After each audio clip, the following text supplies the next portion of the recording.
আমার বন্ধুগণ, আমার ভাইরা, এই জন্য মৃত্যুর আগে আমাদেরকে সিলিন্ডার হতে হবে।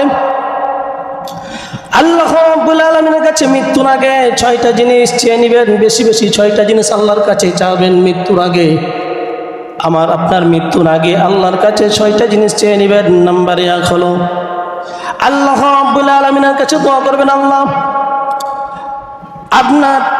আমি যেন ইবাদত করতে পারি, এর জন্য আমাকে শারীরিক সুস্থতা রাখবেন। আল্লাহর কাছে চাইবেন, আল্লাহ আমার শারীরিক আপনি সুস্থতা দান করবেন, যেন আপনার বেশি বেশি ইবাদত করতে পারি। এই দোয়াটা আল্লাহর কাছে করবেন। আল্লাহ আমার শারীরিক সুস্থতা, আমার যেন শরীরটা সুস্থ থাকে, এটা আল্লাহর কাছে দোয়া করবেন মৃত্যুর আগে। কেন অসুস্থ হয়ে গেলে আপনি ভালো করে ইবাদত করতে পারবেন না। যখন আপনি বিছানায় পড়ে যাবেন, মসজিদে আসতে পারবেন না, বাড়িতে সেখানে নামাজ আদায় করতে পারবেন না। এই জন্য আল্লাহর কাছে শারীরিক সুস্থতার দোয়া করবেন। আজকে যখন আমরা সুস্থ থাকি তখন আল্লাহ রাব্বুল আলামিন ইবাদত করতে চাই না। যখন আমরা অসুস্থ হয়ে যাই তখন আল্লাহ রাব্বুল আলামিনের কাছে আমরা দোয়া করি, আল্লাহ তুমি আমাকে সুস্থ বানায় দাও। তুমি যদি আমাকে সুস্থ রাখতে আমি তোমার ইবাদত করতাম। কিন্তু আল্লাহ রাব্বুল আলামিন জানে, বান্দা তুমি যখন সুস্থ ছিলে তখন আমার ইবাদত করো না, এখন অসুস্থ হয়েছে, অসুস্থ হওয়ার কারণে তুমি এখন আমার কাছে বলছো যে আল্লাহ তুমি একটু সুস্থ করে দাও। আল্লাহ কি জানে না? আল্লাহ মনের খবর জানে। এই জন্য আল্লাহর কাছে 1 নাম্বার চাইবেন শারীরিক সুস্থতা। 2 নাম্বার আল্লাহর কাছে চেয়ে নেবেন হালাল রিজিক, চেয়ে নেবেন আল্লাহর কাছে। হারাম রিজিক না, আল্লাহর কাছে দোয়া করবেন, আল্লাহ আপনি আপনাকে হালাল রুজির ব্যবস্থা করে দেন। আল্লাহর কাছে দোয়া করবেন, আল্লাহর কাছে আপনি দোয়া করবেন, আল্লাহ রাব্বুল আলামিন আপনাকে হালাল রুজির পথ দেখাই দিবে। হারাম রিজিক যেখান দিয়ে আসে সে পথ দেখাবে না, হালাল রিজিক যে রাস্তা দিয়ে আসবে সে রাস্তা আল্লাহ আপনাকে দেখাই দিবেন, যদি আপনি আল্লাহর কাছে দোয়া করতে পারেন। কিন্তু আজকে আমরা বেশি খালি চাই কি হারাম রুজি কোন দিক দিয়ে আসবে, টাকা বেশি কোন দিক দিয়ে আসবে, এটাই আমরা ধান্দা করি। তাই 2 নাম্বার কি আল্লাহর কাছে চাইবেন যে হালাল রুজির ব্যবস্থা, যে আল্লাহ আপনি আমাকে হালাল রুজি ভক্ষণ করার, হালাল রুজি ইনকাম করার আমাকে তৌফিক দাও। এই দোয়াটা করবেন।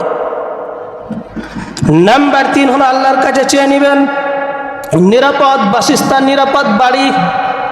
যে বাড়িটা নিরাপদ হবে, যার বাড়ির মধ্যে কোনো দুর্ঘটনা থাকবে না, আল্লাহর কাছে নিরাপদ বাড়ির বাসস্থান একটা চেয়ে নেবেন। এখন বলবেন, হুজুর আমি তো বাড়ি করবো, আল্লাহর কাছে কি চাবো?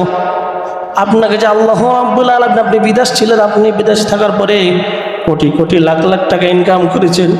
আপনি বলবেন যে আমি আমার মেধা শ্রম দিয়ে আমি টাকা ইনকাম করেছি না, আল্লাহ রাব্বুল আলামিন আপনাকে সুস্থ রেখেছেন, এটার আপনি কি দিতে পারবেন না, মূল্য দিতে পারবেন না। আল্লাহ রাব্বুল আলামিন আপনাকে টাকা ইনকাম করার তৌফিক দিয়েছেন, এই জন্য পেরেছেন, টাকা আপনি ইনকাম করেন নাই। এই জন্য আল্লাহর কাছে আল্লাহ আপনি আমাকে একটা নিরাপদ বাড়ির ব্যবস্থা করে দিবেন। বাড়িটা যদি নিরাপদ, কেমন নিরাপদ? বাড়ির মধ্যে সকলে যেন 5 ওয়াক্ত নামাজ আদায় করে, সকলে যেন আল্লাহ তাআলার হুকুম পালন করে। এখন যদি বাড়ির ভিতরে যদি সকলে, যদি ছেলে যদি গাঁজাখোর হয়, মেয়ে যদি অন্য মেয়ে যদি বেপর্দায় চলে, মেয়ে যদি নষ্ট মেয়ে হয়, তাহলে আপনার জিন্দগিতে কোনো শান্তি থাকবে নাকি ভাই? বলেন তো, শান্তি থাকবে না। এই জন্য 3 নাম্বার হচ্ছে আল্লাহর কাছে নিরাপদ বাসস্থানের ব্যবস্থা করে নেবেন। 4 নাম্বার আল্লাহর কাছে চেয়ে নেবেন নেককার স্ত্রী। নেককার স্ত্রী চেয়ে নেবেন। যারা বিবাহ করেন, এখনো বিবাহ করেন নাই, তাদের বলছি এখনো বিবাহ করেন, আল্লাহর কাছে চাইবেন, রব্বানা হাব লানা মিন আজওয়াজিনা ওয়া যুররিয়াতিনা কুররাতা আয়ুন ওয়াজআলনা লিল মুত্তাকিনা ইমামা। আল্লাহর কাছে নেককার স্ত্রী দোয়া করবেন। আর যারা এখনো বিয়ে করে ফেলেছেন, 4, 5টা, 10টা, 15টা ছেলের বাপ হয়ে গেছেন, আল্লাহর কাছে দোয়া করবেন, আল্লাহ আমার স্ত্রীটাকে তুমি পরেশগার মুত্তাকি বানায় দাও। করা যাবে না দোয়া? এই জন্য নেককার স্ত্রী দোয়া করতে হবে। আপনার যদি নেককার স্ত্রী থাকে, আপনার ঘরটা ওয়ালিমান খাফা মাকাম রাব্বিহি জান্নাতান, আপনার ঘরটা জান্নাতের টুকরা হয়ে যাবে। স্বামী স্ত্রী যখন 5 ওয়াক্ত নামাজ পড়বে, স্বামী স্ত্রীর কথা শুনবে, স্ত্রী স্বামীর কথা শুনবে, কত মিল মোহাম্মদ ভালোবাসা আদান প্রদান। আর যদি স্বামী স্ত্রী যদি সাপ আর বেজির মতো হয়, তাহলে কোনোদিন ওই সংসারে সুখ আসতে পারে না। এই জন্য নেককার স্ত্রী দোয়া করবে। আজকে আমরা নেককার স্ত্রী দোয়া করি না। মেয়েটা যদি দেখতে একটু ময়লা হয়, তাহলে ওটাকে বিয়ে করতে চাই না। একদম সাদা, একবারে চাউলের মতো সাদা ধবধবে, কিন্তু দেখবেন যে এমন নষ্ট মহিলা যে আপনি রাত্রিবেলা থাকেন না বাজারে, আরেকজনের সাথে পিটিস করে, এরকম আছে না নাই? যত দেখবেন ওপরে ফিটপার তরে সদরঘাট। এই জন্য নেককার স্ত্রী দেখে বিয়ে করবেন। নাম্বার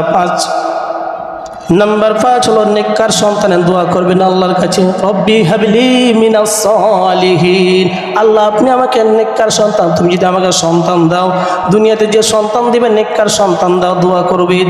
আজকে আমরা দোয়া কালাম জানি না, পড়ি না, ছেলেদের জন্য দোয়া করি না, সন্তানের জন্য দোয়া করি না। এই জন্য এমন সন্তান হয় যে সন্তানের জন্য ছোট থাকতে এখনো বাবার মাথা ব্যথা শুরু হয়ে গেছে। এই জন্য 5 নাম্বার হলো যে নেককার সন্তান দোয়া করবে। 6 নাম্বার আল্লাহর কাছে চেয়ে নেবেন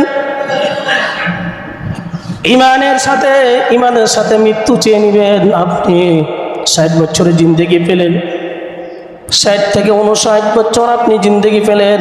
এই 60 বছরের জিন্দেগিতে আপনি ইমান ছিল, কিন্তু মৃত্যুর আগে পৌঁছতে 1 মিনিট আগে আপনার বেঈমান হয়ে মারা গেলেন, কোনো লাভ হলো না।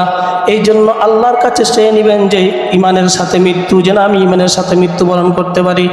ওই যে কাজের বুয়ার কথা বললাম, ফিরাউনের, সে ইমানের সাথে মৃত্যুবরণ করেছে, এই জন্য কবর থেকে জান্নাতের সুঘ্রাণ বের হচ্ছে।